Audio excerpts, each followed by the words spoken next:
Welcome. This video focuses on strategies for using functions to help design and build programs.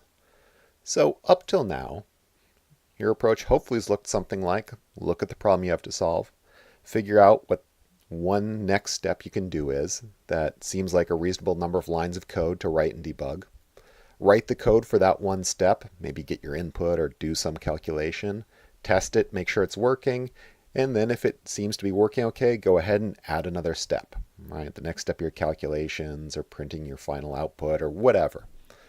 And keep repeating that until you've accomplished the program. Well, we pretty much always want to stick with that basic philosophy.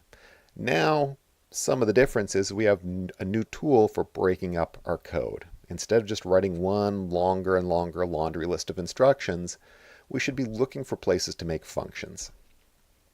If you can write a chunk of code in a couple lines of code, great, we go ahead and just do it. But anytime you find yourself writing more than 10-ish lines of code in one place, it should at least make you stop and think, could I break this up into some functions, right? To some smaller tasks to make my code easier to understand, easier to debug, possibly more reusable. And if you break up what you're currently working into some tasks and those end up being really long, complex jobs, then great, you maybe break those up into some more functions. But we're always looking for spots where we can avoid reusing code by putting in a function, or we can create an abstraction to minimize the complexity of the existing code. Example of reusing code, I'm making lots of random numbers.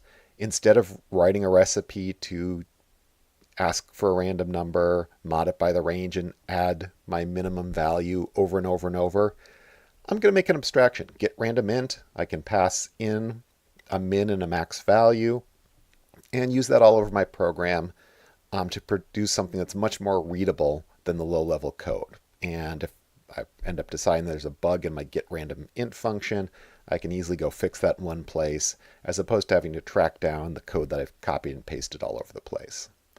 All right, so example like that, hey, I keep doing this relatively simple job, but I keep doing it over and over and over. Let me package that up and make it a little bit easier to use and debug. The other big reason is abstractions. I'm writing this code, it's starting to get a little bit wordy, and especially this one chunk right here is pretty confusing. Right? I'm writing some code and it's doing network stuff, and I need to move around bytes within an integer because that's one of the things that you have to do when you switch platform sometime, and I'm taking data from one platform and moving it to another.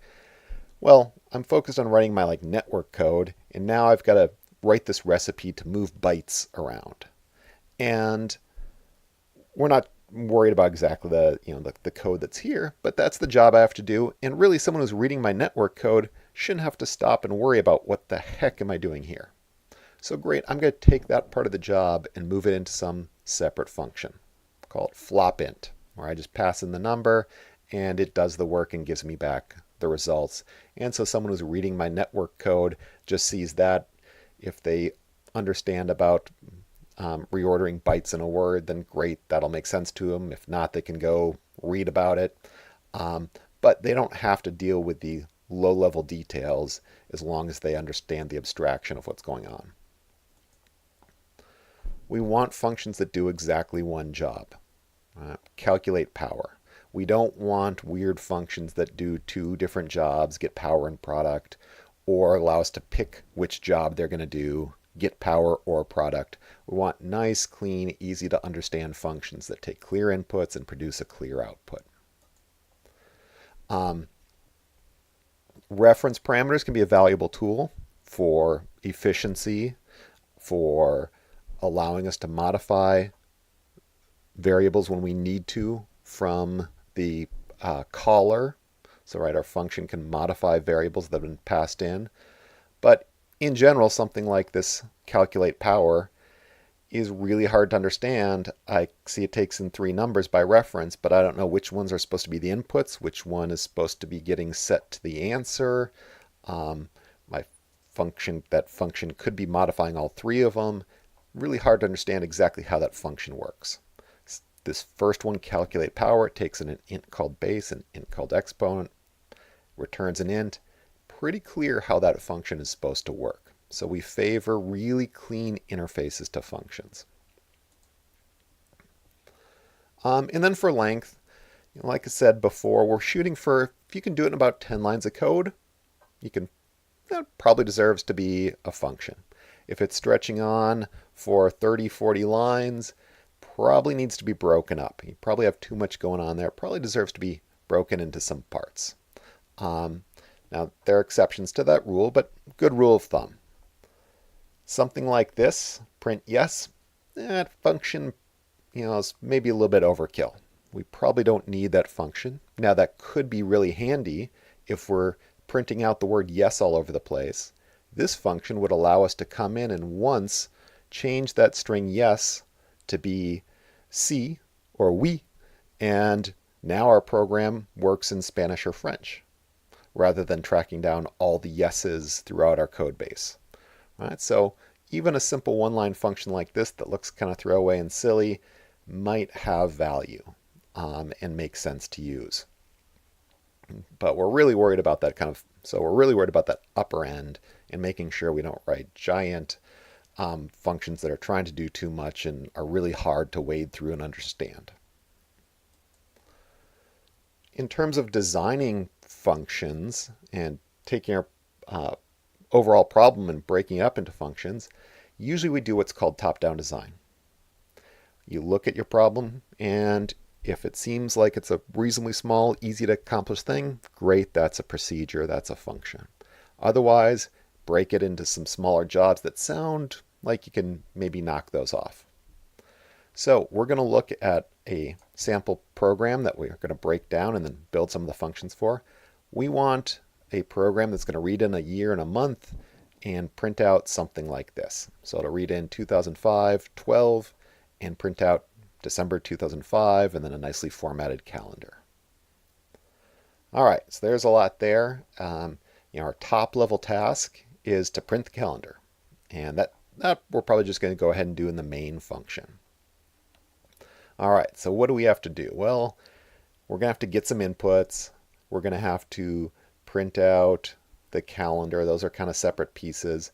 So let's break this main task into read input, and maybe we'll make that a function. Maybe we'll just do that in main. And then printing out the month, and that's a pretty meaty task. So I think I can do the read input pretty quick. That's just a couple couts and cins. Print month, ooh, that's kind of nasty. I've got to figure out what string to print out. I've got to figure out where the month starts. Lots of stuff there. So let's break that one down a little further. Seems like there's two separate tasks to printing the month. There's printing the title, and then there's printing the actual calendar part. Kind of two separate jobs there. I can split those off. So let's do that. Now for each one of these, we also want to be thinking about what kinds of inputs and output. Print month, I'm going to pass in the year and the month number. So I'll pass in 12 and 2005 to that function. It needs to figure this out. To print out the title, it's going to need the same information. If my job is to print out December 2005, I need to know what year and month am I dealing with. If I'm going to print out the calendar body, I'm going to need the same information. Any function whose job is just to print stuff out is probably not going to return anything. So if we start just kind of mocking up a list of functions, we might start off with, well, I'm going to have a print month.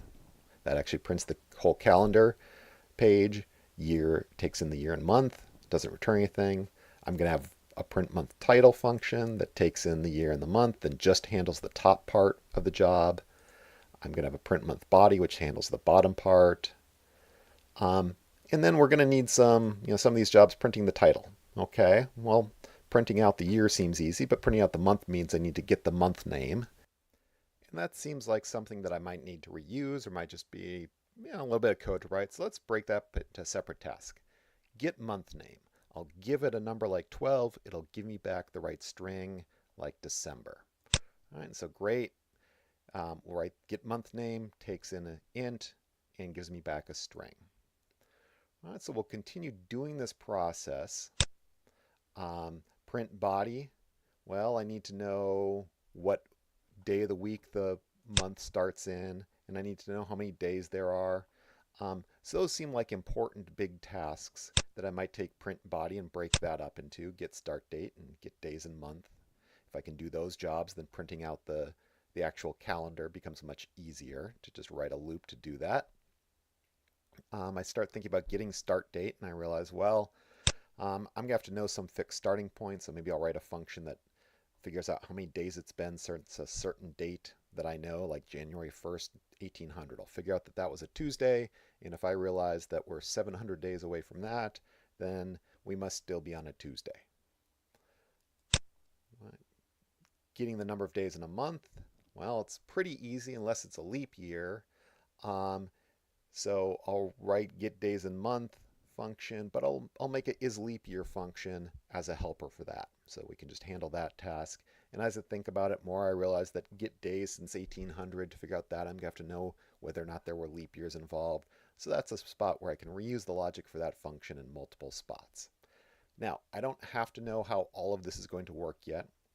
I'm probably going to make changes as I go and realize that there's spots where I can reuse some code by making a new function, or something I thought was easy is going to be hard and I need to break it up some more. But I've at least got an outline for what I think I'm going to have to do that I can start working on. All right, my outline is kind of these list of functions I'm going to write at some point.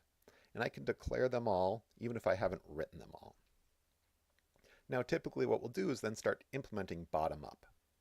And what that means is we want to start with things at the bottom and work our way up, because if I write is leap year, then I can use that to help me build the more complex ones.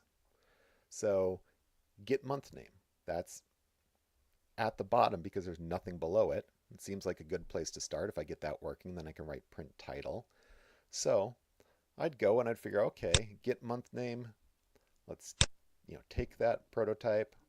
Let's go actually define the function. So string get month name, provide a body to actually implement this function, and I write the code for it. And so I just use a switch statement to return the right month name. And to make sure it's working, I can just write some code to go do a test, like get month name 4, get month name 13, which obviously doesn't exist, but I'm hoping that I get the question marks from it, and print those out. Or I could even just write a loop to test all the values 1 through 13, called get month name, and see what they produce. So I can build this, I can run this, and hey, that looks like it's working pretty well. I'm confident this function's working, and now I can go build other stuff on it. All right, I said I was going to build print month title on that. So great. I can go start working on that function. And for this one, we're taking in the year and the month. I need to know the month name. So let's go ahead and start off by just calling this get month name function that we've written and passing the month that we were given into that. String, let's call it month name equals get month name. And we already have the year. And so now we can simply print out, and I'm probably going to have to reformat it later, but I'll put some spaces in. And I'll figure out a better way to do this later. But I'll print out the month name. And then I'll print out a comma and a space and the year. And then an end line. And I can test this and see if this part looks like it's working. Now, eventually, my goal is for printing the month title to be a part of this other print month function. But let me just test it out from main. I can turn off my tests for get month. Later on, I'll delete them, but for right now, I'll just leave them there in case I need to go back and double check something. And let's just try print month title, and we can test it with a couple different values, but let's start with 2005 and 12 and make sure that we get something that looks like what we expect. December 2005. Cool, looks like it works, right? I'd go test this with a couple of the values, and then I can worry about implementing the next piece. And maybe at this point I bounce over and work on is leap year or read input, or I can bounce around at will. Every now and then we implement top down. All right. It's usually much harder to do well, but every now and then you decide, well, for now I'm going to ignore like the logic of is leap year. That's a rare thing, so let's just assume is leap year is always false. Don't worry about writing code for it. Have it return false, and I'll get the rest of the code working, and then I'll come back and worry about fixing up is leap year. Doing that allows you to start writing, if I want to start writing the code for one of these other functions for get number of days in month, I can write it and just use the is leap year function. That doesn't quite work yet, but at least put it in as a placeholder.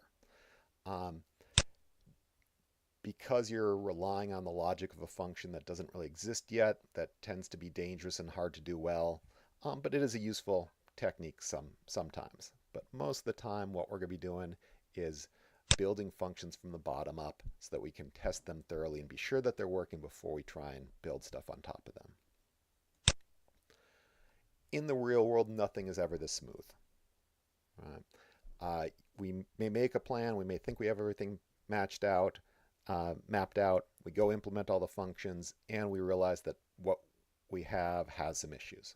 And so we have to go back to the drawing board and redesign some function we've written, or throw away some function, or even re-engineer large parts of our program. That's just how it works.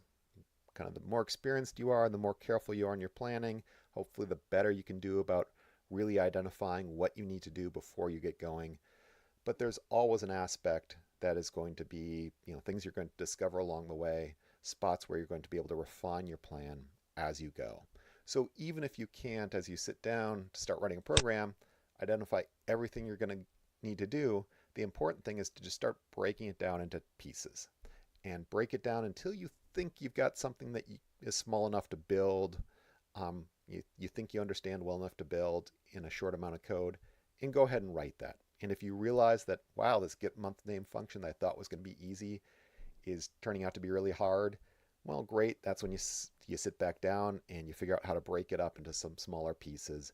But you start with this process of identifying small, doable parts that you work on, you get them built, and using those then to build the larger program.